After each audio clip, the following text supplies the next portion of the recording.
Hello 103, this is a recorded class to finish our discussion of Linda Brewer's 2020 and to start a new discussion of our second narrative element, narration and point of view, in a separate presentation that you may find on e-learning.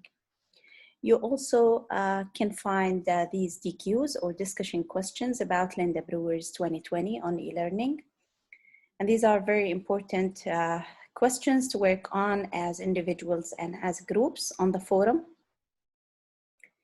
And just to invite all of you first to find similarities and differences between the stories we're reading, like The Elephant in the Village of the Blind, 2020, and Cathedral by Raymond Carver, because they are set to actually refer to some similar moral messages or some moral lessons that they share, or some similar themes that they may have.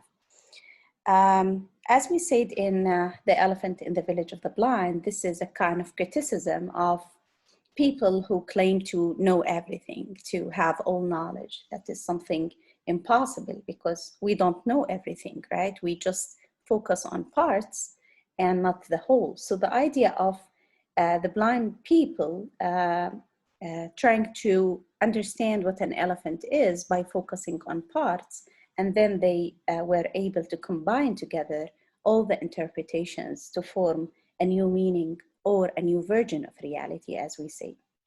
So we also say that your background affects the way you interpret things. So the idea is that your interpretation is not objective or neutral, it's subjective. It's governed by the way you think, the way you're raised.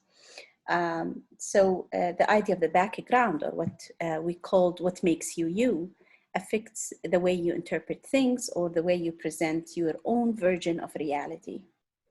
So these things that we studied, excuse me, in The Elephant in the Village of the Blind can also be applied on 2020 and Cathedral. So the first thing to notice about 2020 is actually the title. So if you can see with me how the title suggests different things, actually. The idea of 2020 literally refers to the near perfection eyesight, as we say in Arabic, sitte ala sitte, for the near perfect eyesight. If your eyes can see very, very well, so you have a perfect eyesight, and we call it 2020. The idea of the two, or the two sides, something that we called binary, or the binary oppositions, things that are different, but they are opposing each other. So the idea of the doubleness of vision, that we may have different visions of different things, and different people can see the same thing in different ways. So the idea of the doubleness of vision. So also the contrasting characters. We have Bill and Ruthie here, who are different in gender. It seems they are different in background, in the social class, maybe some educational level. So this is what made them somehow in the story different in their eyesight, or their predictions and observations of things. The idea of halves as well, ansaf, going halves. These two characters are two different characters, and they are splitting driving, splitting expenses. So 2020 can refer to that as well. But beyond the literal meaning of the title suggests also different subjects. So we can consider these as subjects, not themes, because themes should be like paraphrasing of central ideas. But what are the major subjects that we can predict about this story? The idea of the observations versus predictions.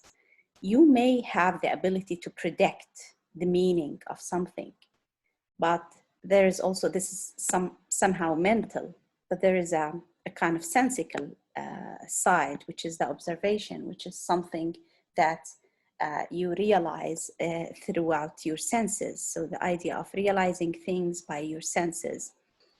You observe, you see, you hear, you smell, instead of just predict about things, right? So observations are more accurate than predictions. It seems that you have to get to see and to know something to be able to formulate your own idea about it. So observations that are governed by senses are more accurate than predictions. The idea of the expectations versus the outcome. You may expect something, it's like the prediction about an issue, but the outcome is different. So this doesn't mean that the outcome is not true or your expectation was not true, but the idea that there are differences between how we expect and predict and formulate our ideas about things and the reality of things, which is the outcome. The idea of the foresight versus the hindsight. This is something suggested in your book, actually, about 2020. Foresight is the ability to anticipate what might happen in the future. If you have that ability that you may expect, predict about the future, then you're a foresighted person. As if, we call it in Arabic al-basira, that you are able to know what is going to happen. But is this a question that we may raise about the characters of Bill and Ruthie? On the other side, hindsight is the ability to understand what caused something after it has happened. As if there is a kind of delay in your understanding. You wait for something to happen, and then you understand the causes of that thing. So this is a kind of تأخر في الإدراك, right? You're not able to predict. You just wait for things to happen. Why should I predict? Why should I have that ability? Or it's not there, like that ability is not there in your character. So does this mean that the two characters are different this way? Like if Ruthie is a foresighted person, then Belle is a hindsighted person? Because this may seem when Ruthie referred to the two red spots on a tree stump as Bigfoot. So she's like predicting, anticipating the meaning of that, scene. But Belle realized later on that she did see something. She did see two red spots winking back as if reflecting from a tree stump. So are these two, imagine two red spots as if these are two eyes winking and, reflecting back on you on a tree stump. And if you know Bigfoot, which is a kind of imaginary creature, we used to see it in cartoons and, kids shows the Bigfoot. So Bigfoot looks like a tree stump with two eyes, right? So he did see the two red spots as two eyes on a tree stump, but she did not say these are two red eyes or two red spots on a tree stump. She said, look, Bigfoot. So is this a foresighted person versus a hindsighted person? The meaning is all yours. So feel free to just to comment on these. There is no final meaning that I can tell you, like, okay, so Belle is a foresighted person and Ruthie is a hindsighted person. I can't say that. So try to formulate your own idea. But I may just use these ideas, to guide you through formulating your own meaning. Is this a story, or even the story of the elephant in the village of the blind, about the one versus the many? Of course. There is one interpretation versus many interpretations. So the idea of oneness versus the multiplicity, right? You're one. You have one version of reality. You have one understanding, as we have nowadays in our society. Commenting on issues, on social issues and things, problems, economic problems around us. You may comment, but remember that this is one version of reality. This is one interpretation, that you may actually be unaware of other interpretations. So be open to to read and listen to others. Try to open your mind and open your heart to listen to others and see different other interpretations of reality. So this is not one. They could not formulate their own ideas of what an elephant is individually. They needed to work together. They needed to hear each other, to work together, to combine all these interpretations to reach what we call a reality, which is the meaning of the elephant. Is this about the self versus the other? Yeah, you're one. You are just yourself. But there are others. Others in terms of gender, ethnicity, other races, historical backgrounds, social classes, familial backgrounds, educational levels, economic status, religions. So we're not one, we're different. So even if this is about your neighbor, even if it's about your sister, if you're male, your sister is not you. She is coming from a different sex, male or female. And of course, she was raised socially and culturally to adopt a different gender identity, male or female.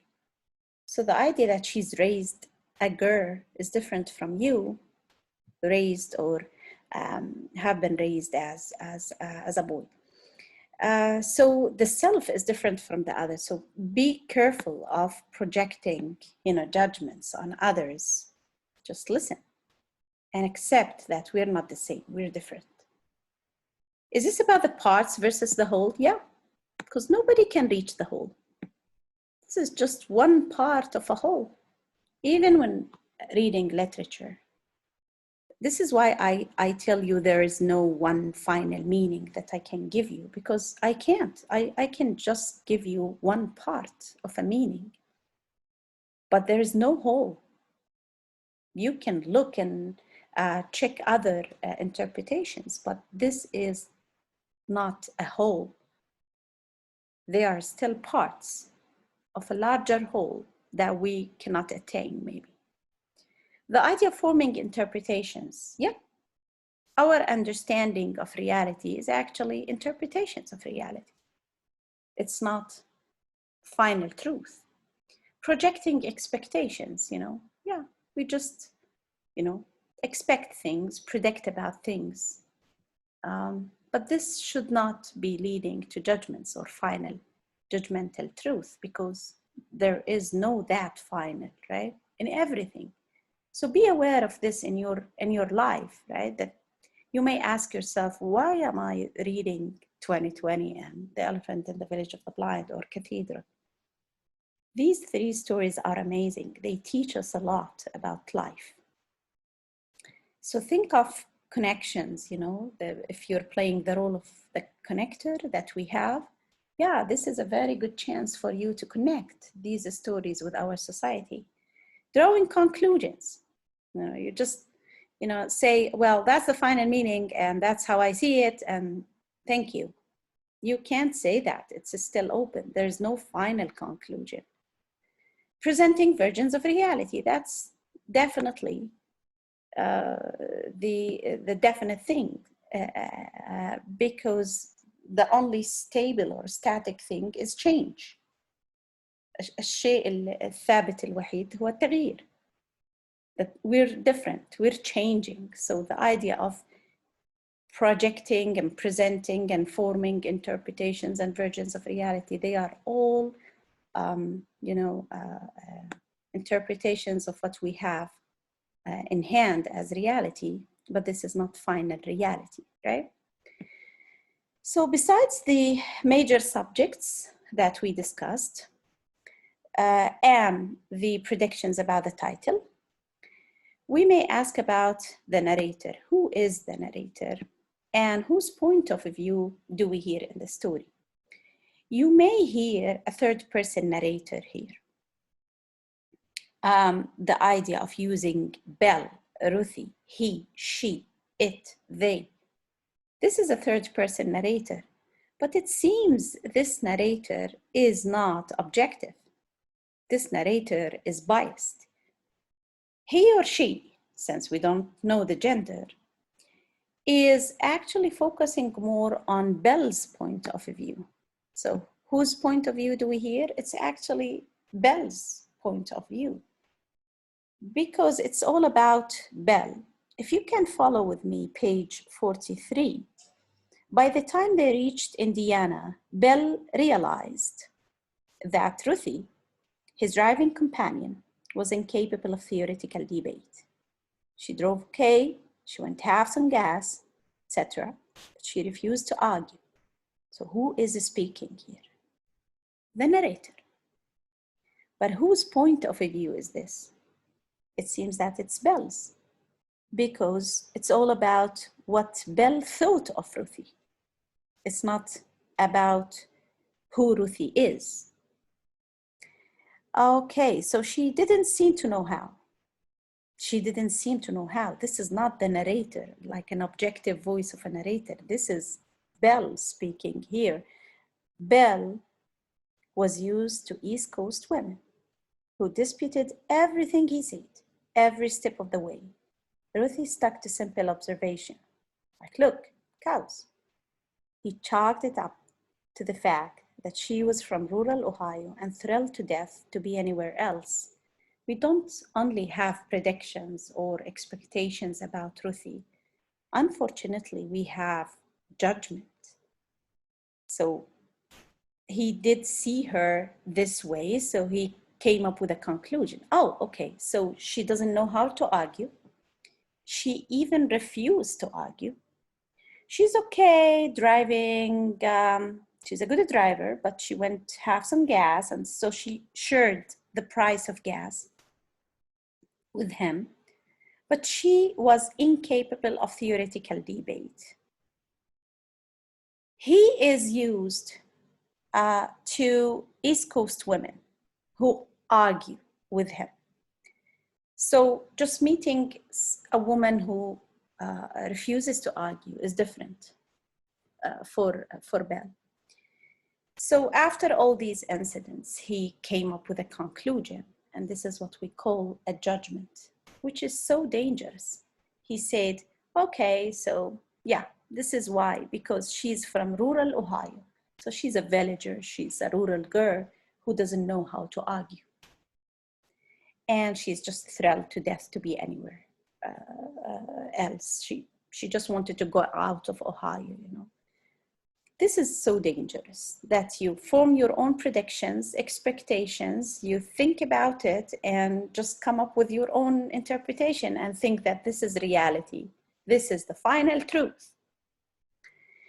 If you continue reading, you will see that we have words like, he frowned. The next evening, driving, Ruthie said, and then Bill turned and looked at the side, whatever. So it's all about Bill thought, Bill realized, Bill came up with, right? Bill understood, Bill was used to. So it's definitely about Bill's point of view. So the narrator is biased, not objective at all. And the narrator is adopting a character's point of view, so one character's point of view. In a minute, we will discuss narration and point of view in the presentation, and you will see that this is actually a kind of narration that we call central consciousness. We will get to it in a minute. So this is what we call central consciousness as a kind of narration for this story. Let's describe the characters of Belle and Ruthie. We can't describe Belle. This is all yours, you know. Think of describing him the way you want. But the idea of Ruthie herself, you know, be careful that she is described through Belle's eyes.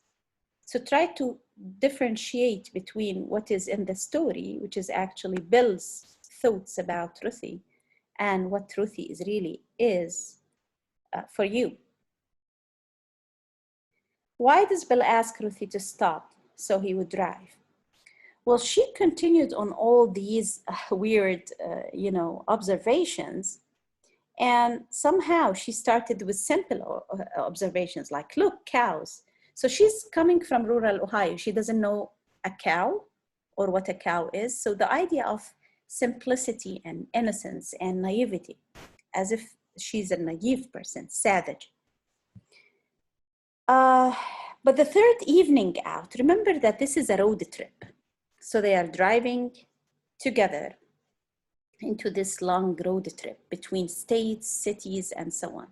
So he rested his eyes while she cruised along, making the occasional announcements. So at one point, he got used to her simple observations. Like she may say, oh, look, Indian paintbrush. And the Indian paintbrush, as you may see in the first presentation, is actually a plant. So it is a plant or a kind of plant that doesn't grow in that part of the world.